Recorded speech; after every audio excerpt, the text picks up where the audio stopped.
My humiliation for your edification. About 2 or 3 times a year, I pinch a nerve in my lower back. When I pinch it, by nightfall, I will be on the couch, unable to get up, and will probably stay there 3 or 4 days.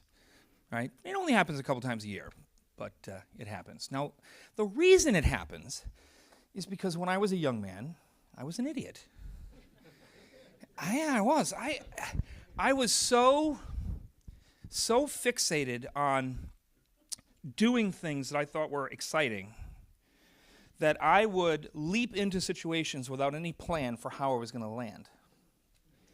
So there was this big hedge, those big fat hedges that are flat. My friends were like, "Oh, I bet you can't jump over that." So I did. I didn't even know what was on the other side. I jumped over the bush, and all I was thinking was, "Yeah," till I hit the ground on my head. I flipped bikes. I smashed my teeth in. I just broke my bones because I never had a plan to land. I only had an enticement in front of me, a challenge or a desire or something that I wanted, just something in front of me, and that's all I saw, and I had no plan for how the circumstance was supposed to wash out with me alive. So I am, 14 years old. We're at this waterfall with a bunch of people from the church. I start climbing the waterfall. I'm about 15 feet in the air when one of the men from the church walks over and says, "What are you doing, you idiot?" "Well, I'm just seeing how high I can climb." And he said, "And how are you going to get down? And what happens if you fall?" And I'm up there like, I never thought about that. I don't actually have a plan for getting down. I just have a plan for the excitement of going up.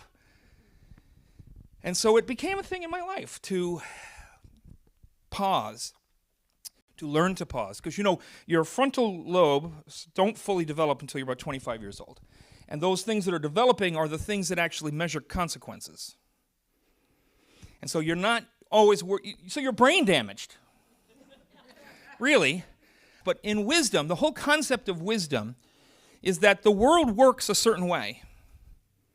And we're called upon by God to discover how the world works so that we can work well within it, so that we can prosper, so that we can be stable, so that we can be happy, so that we can find all the goodness in this world that God has for us by paying attention to how he made the world to work. And in his word, he gives us instructions, he gives us rules, he gives us commandments, he maps out a path for us to follow.